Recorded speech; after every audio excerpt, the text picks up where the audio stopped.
আসসালামু আলাইকুম ওরহমতুল্লাহি ওবরকাত। আজকে আলোচনা করব কোন দিনের একটি রোজা 12,000 বছরের রোজা হইতে উত্তম। সুবহানাল্লাহ। একটি রোজা রাখলে 12,000 বছরের রোজা হইতে উত্তম।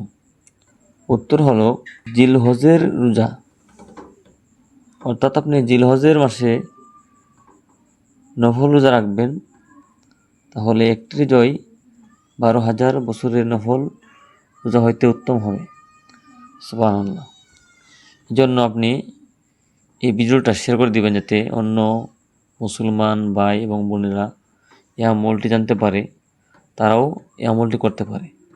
শুধু আপনি করবেন আমি করব তা না, শেয়ার করে দিলে অন্য মুসলমান ভাই বোনেরা জানতে পারবে, তারাও এই আমলটি করতে পারবে। এবং উত্তম কাজ বা উত্তম কথা বা নেক কাজ কেউ যদি শেয়ার করে বা অন্য কাছে পৌঁছে দেয়, তাহলে ওই ব্যক্তি করলে যে সব হবে, আপনি পৌঁছে দেওয়ার কারণে বা শেয়ার করার কারণে আপনিও সেই সেম সব পাবেন বা তার সমান সব পাবেন।